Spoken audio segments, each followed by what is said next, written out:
अखण्डमण्डलाकारं व्याप्तं येन चराचरं तत्पदं दर्शितं येन तस्मै श्रीगुरवे नमः।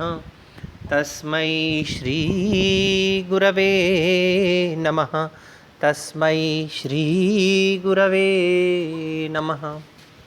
प्रिय विद्यार्थियों, हम जिला प्रशासन अजमेर, सम्राट पृथ्वीराज चौहान राजकीय महाविद्यालय अजमेर की राष्ट्रीय सेवा योजना की कला इकाई के संयुक्त तत्वावधान में दिनांक 9 अगस्त से अगस्त क्रांति सप्ताह का आयोजन किया जा रहा है। उसी सप्ताह में आज हम राष्ट्रपिता महात्मा गांधी के स्वच्छता से संबंधित विचारों के ऊपर चर्चा करेंगे। राष्ट्रपिता महात्मा गांधी का स्वच्छताग्रह क्या था, उन्होंने कैसे उसका पालन किया और करवाया, उस विषय पर आज हम चर्चा करेंगे। निश्चित रूप से महात्मा गांधी ने सत्य, अहिंसा, सर्वोदय, मानवाधिकार, स्वराज, राष्ट्रवाद, सत्याग्रह, अस्पृश्यता आदि विषयों पर अपने विचारों को प्रकट किया। उन्होंने एक नवीन दर्शन को हम लोगों को दिया। उसी में से ही एक मुख्य विचार जो उन्होंने हमें प्रदान किया वह है महात्मा गांधी का दिया हुआ स्वच्छताग्रह। सत्याग्रह के विषय में, स्वराज के विषय में हम बहुत कुछ पढ़ चुके हैं, लेकिन स्वच्छताग्रह के विषय में हमें अभी और जानना शेष है। गांधी जी ने कहा, आंतरिक स्वच्छता पहली वस्तु है जिसे पढ़ाया जाना चाहिए, बाकी बातें इसे पढ़ाने के बाद ही लागू की जानी चाहिए। इसका तात्पर्य उन्होंने न केवल बाह्य स्वच्छता अपितु आंतरिक स्वच्छता के ऊपर भी बल दिया। निश्चित रूप से अगर हमारा मन स्वच्छ है तब ही हम बाहर की स्वच्छता पर ध्यान दे पाएंगे, किसी की सेवा कर पाएंगे, किसी की शुश्रूषा कर पाएंगे।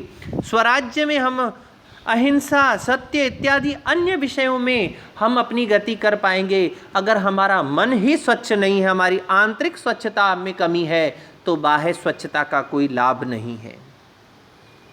फिर एक और विचार उन्होंने दिया, राजनीतिक स्वतंत्रता से ज़्यादा जरूरी स्वच्छता है।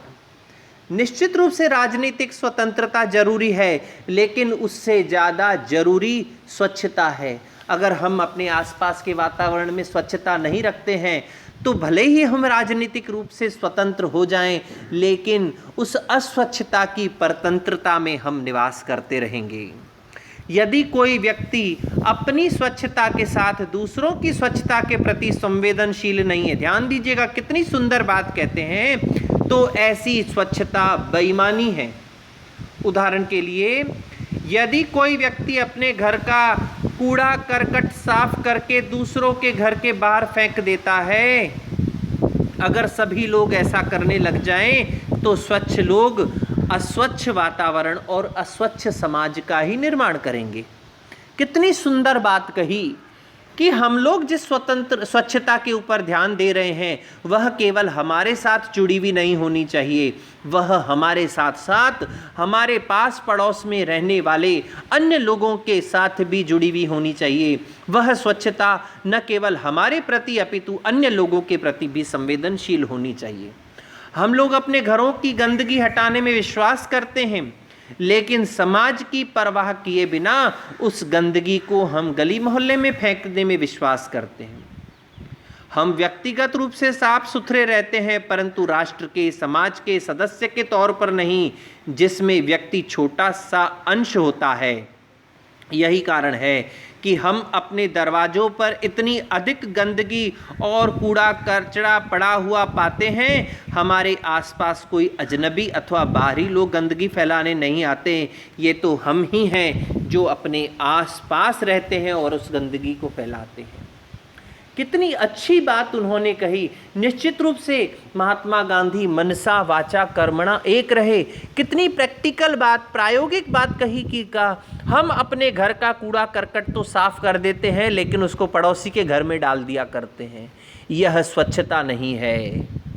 यदि कोई व्यक्ति, कितनी अच्छी बात कह रहे हैं, यह जो स्वच्छता है वह उसके स्वास्थ्य से संबंधित रह सकती है और उसका शारीरिक स्वास्थ्य उसके मानसिक स्वास्थ्य को प्रभावित करता है, और मानसिक स्वास्थ्य उस मनुष्य के व्यक्तित्व को और उसके चरित्र को प्रभावित करता है। और एक मनुष्य का व्यक्तित्व और चरित्र में अगर कोई गड़बड़ आ जाए तो वह पूरे समाज, पूरे राष्ट्र और पूरे विश्व के लिए हानिकारक हो सकती है।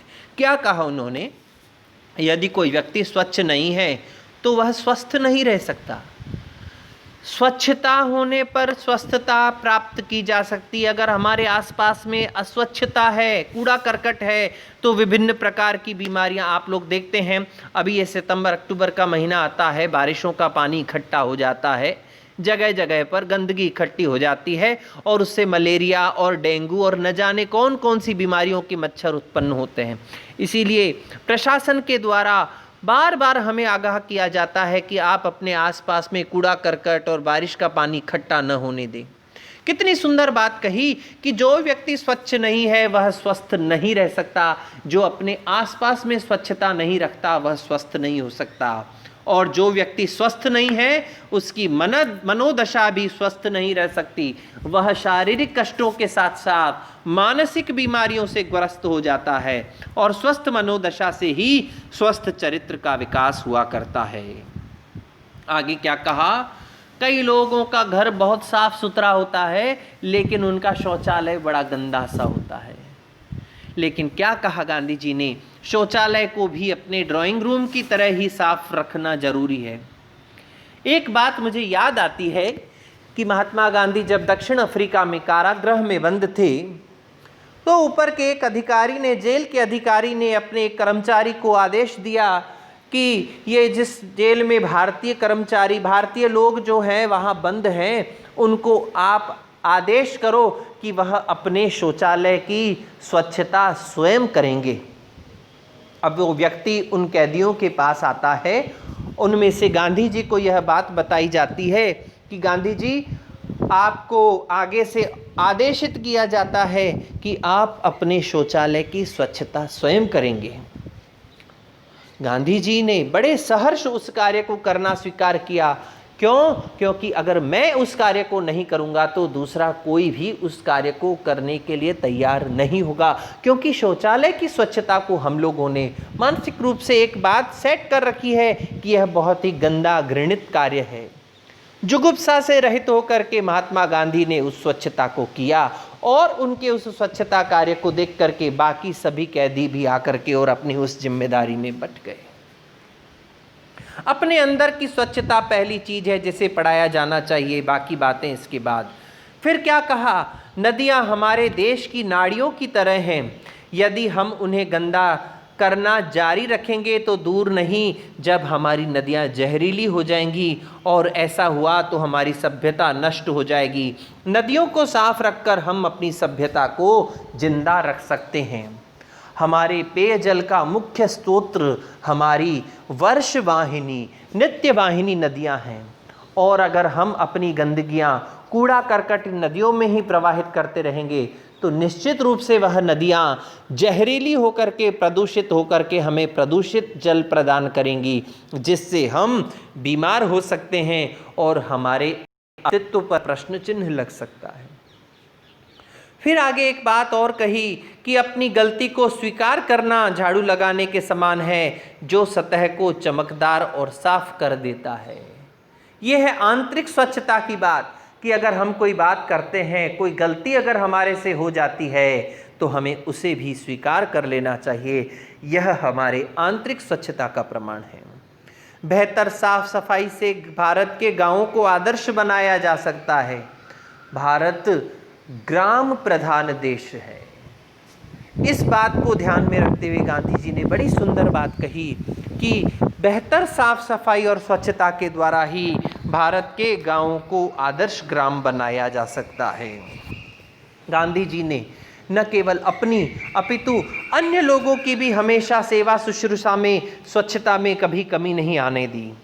दक्षिण अफ्रीका से लौटने पर लगभग 1896-97 की बात होगी, राजकोट में एक बार प्लेग की बीमारी फैल गई और उस प्लेग के कारण से बीमार और पीड़ित लोग दर दर भटकने लगे, अनेकानेक बीमार होने लगे। महात्मा गांधी ने उन सभी पीड़ितों और बीमारों की जुगुप्साहीन होकर के सेवा की। कोचरब आश्रम में मॉरिशस के निवासी थम्बी नायडू के पुत्र थे फकीरी नायडू। वो विद्यार्थी के रूप में वहाँ निवास किया करते थे। गांधी जी ने एक बार वहाँ जब देखने गए उन्हें, तो पता चला कि वो चेचक से ग्रस्त हैं। बापू ने उनके मवाद से युक्त वस्त्रों को प्रक्षालित करके उनको वस्त्र परिवर्तित करके शुभ वस्त्र धारण करवाया। और इतना ही नहीं, प्रतिदिन आकर के वो उनका इस विषय पर ध्यान दिया करते थे। एक और प्रसंग मुझे याद आ रहा है, सेवाग्राम आश्रम में एक संस्कृत के बहुत बड़े महान विद्वान कवि श्री दत्तात्रेय वासुदेव शास्त्री को कुष्ठ रोग हो गया था। गलित कुष्ठ रोग के कारण से समाज ने उनका बहिष्कार कर दिया, तिरस्कार कर दिया। उस समय वे आश्रम पहुँचे और गांधी जी ने बिना किसी घृणा द्वेष के उनकी सेवा की। वे अपने हाथों से उनकी मरहम पट्टी किया करते थे, उनके घावों को धोया करते थे। इतना ही नहीं, गांधी जी स्वयं उनके भोजन की थाली धोते थे और भोजन की थाली पहले स्वयं देखने के पश्चात शास्त्री जी उस भोजन को ग्रहण किया करते थे। न केवल उन्होंने अपनी स्वच्छता का अपितु अन्य लोगों की स्वच्छता का भी विशेष ध्यान रखा। और क्या सुंदर बात कही, स्वच्छता को अपने आचरण में इस प्रकार अपना लो कि वह आपकी आदत बन जाए। ध्यान दीजिए, बच्चा जब छोटा होता है उसे सुबह उठ करके हम ब्रश करवाते हैं। धीरे धीरे धीरे उसकी दांतों को साफ करने की, स्वच्छ करने की आदत, ऐसी आचरण जो है वह इस प्रकार से हो जाता है कि 4-6 महीने, साल, 1 साल, 2 साल के बाद में उस बच्चे को उठ करके और ये बोलने की आवश्यकता नहीं पड़ती है कि बेटा उठो और तुम अपने दांत साफ कर लो। वह स्वच्छता का क्रम उसकी आदत बन जाता है। फिर कहा, मैं किसी को गंदे पैर के साथ अपने मन से नहीं गुजरने दूंगा। कितनी सुंदर बात है कि किसी भी व्यक्ति को अगर वो पैरों से गंदा है तो मैं अपने साफ और स्वच्छ मन में उसको स्थान नहीं दे सकता। हर किसी को अपना कूड़ा खुद साफ करना चाहिए। कई बार हम अपने कर्मचारियों के प्रति आश्वस्त हो जाते हैं, निर्भर हो जाते हैं कि वो हमारी सफाई कर देंगे। अगर 2 दिन 3 दिन बाई नहीं आई, साफ करने वाला नहीं आया तो हमारा घर बड़ा गंदा हो जाता है। ठीक है, आज की परिस्थितियों के अनुसार वो भी सही है, लेकिन हमें उन पर आश्रित नहीं रहना चाहिए। हमें अपने कूड़ा और करकट को रोज निरंतर साफ करते रहना चाहिए। आज हमने देखा कि गांधी जी ने किस प्रकार से सत्याग्रह के साथ साथ स्वच्छताग्रह को प्रदान करके हमें एक बहुत बड़ी प्रेरणा दी कि हम अपने जीवन में स्वच्छता का पालन करें। और उस स्वच्छता से ही गांधी जी सत्याग्रह तक बढ़े और सत्याग्रह से हमें स्वतंत्रता को प्राप्त करवाया। गांधी जी ने जितने भी विचार अपने जीवन में दिए वो केवल मात्र जिनको हम कहें सैद्धांतिक नहीं थे।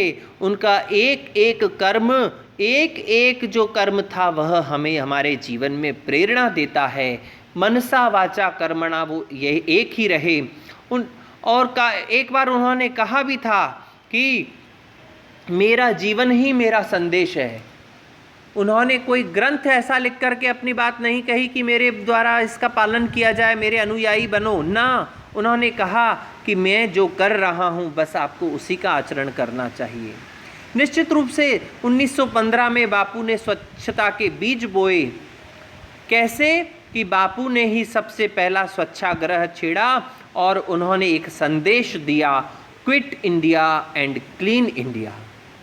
उसी क्लीन इंडिया के द्वारा आगे बढ़ते बढ़ते क्विट इंडिया मूवमेंट, अंग्रेजों भारत छोड़ो आंदोलन का कार्य किया और इसी आंदोलन को प्रारंभ करते करते करते करते और उन्होंने अपने भारत को स्वतंत्र करवाया। हमने देखा किस प्रकार से बापू ने एक छोटी सी सफाई को लेकर के अनेकानेक ऐसे उदाहरण मुझे अभी याद आ रहे हैं, लेकिन समय की सीमितता होने के कारण से फिर कभी इस विषय पर चर्चा करेंगे। उन्होंने एक छोटे से स्वच्छता को लेकर के इतने बड़े भारत को स्वतंत्र करवा लिया। न जाने कितने वर्षों की गुलामी वाले इस भारत को स्वतंत्र करवाने में एक उनका जो आग्रह रहा वो स्वच्छता का आग्रह रहा। वही स्वच्छता आग्रह आगे जाकर के सत्याग्रह में बदला और सत्याग्रह से फिर धीरे धीरे करके वो सत्य, अहिंसा, स्वराज और फिर आज हमें यह स्वतंत्रता दृष्टिगोचर हो रही है। तो हम आज गांधी जी के इस व्यक्तित्व से प्रेरणा लेकर के संकल्प लेंगे कि हमें भी अपने जीवन में अपने आसपास न केवल अपना घर अपितु अपने आसपास स्वच्छता पर विशेष ध्यान देना है। इतना कहकर मैं अपनी वाणी को विराम देता हूँ और अपेक्षा करता हूँ कि आज के इस व्याख्यान से आप अपने जीवन में यह प्रेरणा जरूर लेंगे कि हमें अपने जीवन में स्वच्छता को बहुत ही महत्वपूर्ण स्थान देना है, क्योंकि जिसका तन स्वच्छ उसका मन स्वच्छ, जिसका मन स्वच्छ उसका चरित्र स्वच्छ, जिसका चरित्र स्वच्छ उसका व्यक्तित्व स्वच्छ, जिसका व्यक्तित्व स्वच्छ हो गया है उसका कृतित्व स्वच्छ होगा, और जिसका कृतित्व स्वच्छ हो गया है उसका समाज, उसका राष्ट्र, उसका देश अपने आप स्वच्छ होगा। इसी मंगल कामना के साथ ओम शम।